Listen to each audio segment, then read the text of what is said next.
आज का टॉपिक है हमारा बेहद सरल टॉपिक, जिसमें आज हम सीखेंगे दिस और दैट का प्रयोग।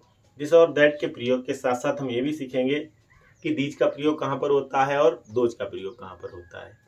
तो हालांकि ये टॉपिक बहुत सरल है, लेकिन काफ़ी कन्फ्यूजन रहता है कि दिस का प्रयोग कहाँ पर करें, दीज का प्रयोग कहाँ पर करें, दोज का प्रयोग कहाँ पर करें। तो आइए इसी प्रकार के वाक्यों को हम इस वीडियो में सीखने की कोशिश करेंगे। काफ़ी अच्छा लग रहा है आप लोगों को पढ़ाते हुए। तो देखिए दिस और दैट के प्रयोग में आइए सीखते हैं। तो सबसे पहले हम देखते हैं कि दिस का प्रयोग। दिस मीन्स होता क्या है, तो दिस मीन्स होता है ए। ठीक है, दिस मीन्स होता है ए और दैट मीन्स होता है दैट मीन्स होता है वह। ठीक है, तो दिस मीन्स ए और दैट मीन्स वह, दोनों का प्रयोग जो है एक वचन के लिए होता है। एक वचन मतलब सिंगुलर सब्जेक्ट के लिए।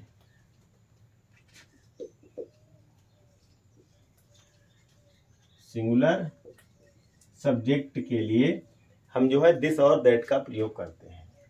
अब दिस का प्रयोग किसके लिए होता है और दैट का प्रयोग किसके लिए होता है, तो दिस का प्रयोग यहाँ पर लिख देते हैं। दिस का प्रयोग जो है पास की वस्तु के लिए करेंगे और दैट का प्रयोग हम दूर की वस्तु के लिए करेंगे।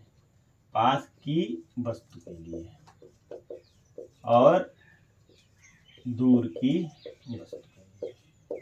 तो इसका प्रयोग और इसका दिस का प्रयोग पास की वस्तु के लिए और दैट का प्रयोग दूर की वस्तु के लिए करेंगे। दोनों का प्रयोग एक वचन कर्ताओं के साथ होता है। ठीक है, अब यह है कि अगर है आएगा तो जो है, अगर है हूं है आएगा तो मैं इसके साथ इसका प्रयोग करूंगा, और थाती थे आएगा तब वाच का प्रयोग करेंगे, क्योंकि बर का प्रयोग इसके साथ करेंगे नहीं, क्योंकि ये बहुवचन के साथ प्रयोग नहीं होता है।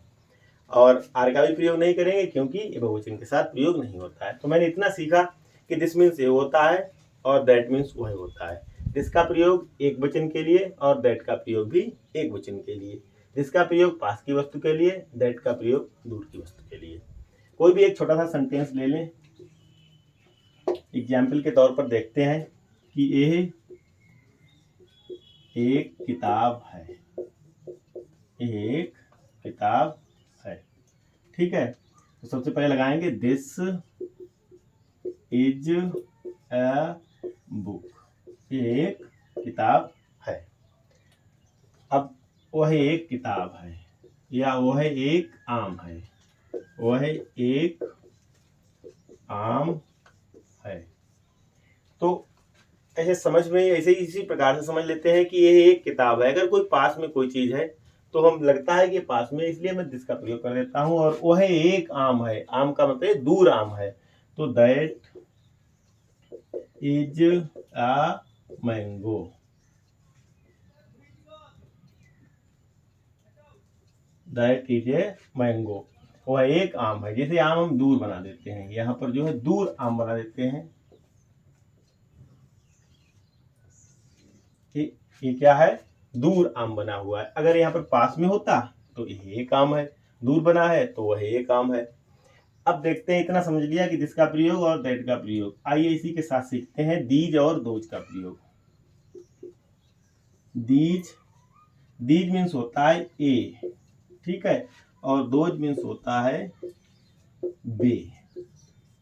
ठीक, तो इन दोनों का प्रयोग जो है बहुवचन के साथ होता है। बहुवचन प्लूरल सब्जेक्ट्स के साथ होता है। प्लूरल कोई थिंग्स है तो उनके साथ मैं जो है दीज और दोज का प्रयोग करूंगा। ठीक, तो दीज मीन्स हुआ ए और दोज मीन्स हुआ बे। ठीक, अब इसका प्रयोग यहाँ पर देख लेते हैं। ए कहाँ पर लिखते हैं, यहाँ पर लिख लेते हैं। ठीक है,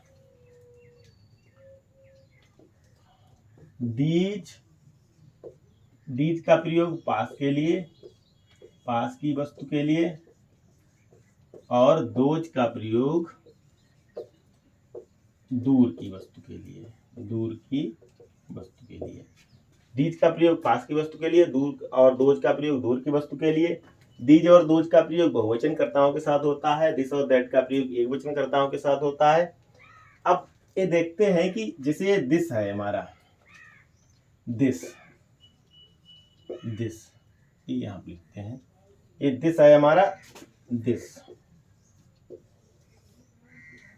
और दिस का ही दीज हो जाता है, दिस का ही दीज हो जाता है, और दैट का जो है क्या हो जाएगा, दोज हो जाएगा, दैट का दोज हो जाता है, क्योंकि दिस और दीज का प्रयोग पास के लिए हुआ है। यहाँ पर देख सकते हैं दिस का प्रयोग पास की वस्तु के लिए और दीज का प्रयोग भी पास की वस्तु के लिए।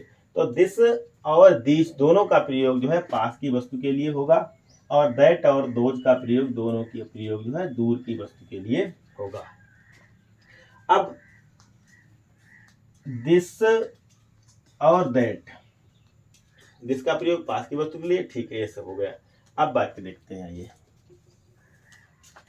देखते हैं कि ए कुर्सियां हैं, ए कुर्सियां हैं, तो इसे बनाएंगे कि ए लिखा है तो ए का प्रयोग है दीज, और R C H A I R chairs, इसमें जो है एस इसलिए लगाएंगे कि कौन की कुर्सियां एक नहीं बहुत सारी कुर्सियां हैं, तो दीज आर चेयर्स हो जाएगा। अगर मैं कर दूं बे कुर्सियां हैं, बे कुर्सियां हैं, तो हो जाएगा दोज आर चेयर्स हो जाएगा, क्योंकि यहाँ पर जो है बे कुर्सियां दूर की ओर इंडिकेट कर रहा है और ये कुर्सियां जो है पास की ओर कर रहा है। तो मैंने इतना थोड़े ही छोटे से ही वीडियो में मैंने सीखा कि दिस का प्रयोग किसके लिए करते हैं और दैट का प्रयोग किसके लिए करते हैं, दीज का प्रयोग किसके लिए करते हैं, दोज का प्रयोग किस लिए करते हैं। तो दिस मीन्स होता है ए, दैट मीन्स वह है, these means A, those means B. अब एक छोटी सी बात समझते हैं कि दैट मीन्स वह होता है, दूसरे भी जैसे ही मीन्स वह होता है, सी मीन्स वह होता है, तो हम देखते हैं कि दैट का प्रयोग कब करेंगे और ही का प्रयोग कब करेंगे और सी का प्रयोग कब करेंगे। आइए इसे भी थोड़ा समझ लेते हैं, तो यहीं पर समझ लेते हैं इसे।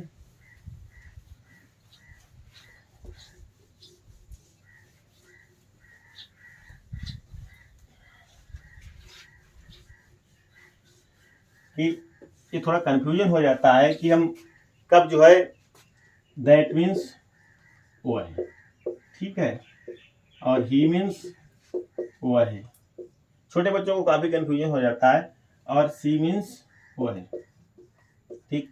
अब देखते हैं कि इसका प्रयोग जो है हम वस्तु के लिए कर देंगे, ठीक है, इसका प्रयोग किसी वस्तु के लिए कर देंगे और इसका प्रयोग प्राणी के लिए करेंगे, लेकिन प्राणी हमारा कैसा होना चाहिए, पुरुषवाचक होना चाहिए, पुल्लिंग होना चाहिए, जैसे राम, ठीक है। और सी का प्रयोग किस लिए करेंगे, सी का प्रयोग जो है, सी का प्रयोग भी प्राणी के लिए ही होगा, लेकिन प्राणी कैसा होना चाहिए, स्त्रीलिंग होना चाहिए, फेमिनाइन जेंडर होना चाहिए, इधर मस्कुलाइन जेंडर होना चाहिए। यहाँ पर हो जाएगा जैसे राधा, तो इनके लिए जो है हम सी का प्रयोग कर देंगे। अब देखते हैं, एक बात देखते हैं, जैसे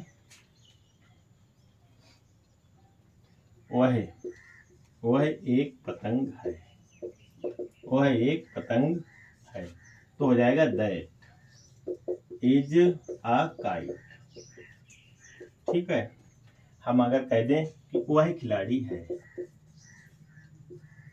वह खिलाड़ी, अब इस वाक्य में जो है हमें जेंडर का ज्ञान नहीं हो रहा है, क्योंकि प्लेयर जो होता है वो कॉमन जेंडर में आता है। हम यहाँ पर समझ नहीं पा रहे हैं कि लड़का है या लड़की, खिलाड़ी लड़की भी हो सकती है और लड़का भी हो सकता है, ये आपके ऊपर डिपेंड करता है। स्टोरी में अगर किसी प्रकार का इस प्रकार का वाक्य दिखता है तो हमें देख लेते हैं कि खिलाड़ी के लिए, खिलाड़ी जो है यहाँ पर पुल्लिंग है या स्त्रीलिंग है, किसके लिए प्रयोग किया गया है। यहाँ पर आप दोनों प्रयोग कर सकते हैं, चाहे सी लगा दीजिए और चाहे ही लगा दीजिए। तो ही इज ए प्लेयर, वो है एक खिलाड़ी कर लीजिए, थोड़ा ज्यादा समझ में आएगा, ही इज ए प्लेयर, ठीक है। अगर इस तरीके से इसे भी बनाना चाहे तो सी इज ए प्लेयर, इस तरीके से ही बन जाएगा, ठीक। अगर कहें कि चलिए उसी के लिए कहें वह मोटी है, अब देखिए वह मोटी है, अगर लड़का होता तो मैं क्या कर देता कि वह मोटा है। अब यहाँ पर मैंने क्या कर दिया, वह मोटी है, तो ऐसा लग रहा है कि यहाँ पर लड़की के लिए ही प्रयोग किया गया है, तो सी इज फैट हो जाएगा। अगर मैं करता कि वह मोटा है, तब तो लड़का की, तब सीधे दिख रहा है लड़के के लिए ही प्रयोग हुआ है, तब मैं कर देता ही इज फैट। तो इस तरीके से मैं समझ लेता हूँ कि इसके लिए दैट का प्रयोग कहाँ पर, ही का प्रयोग कहाँ पर, सी का प्रयोग करना है। अगर आपको मेरी वीडियो अच्छी लगे तो लाइक शेयर और सब्सक्राइब जरूर करें। धन्यवाद।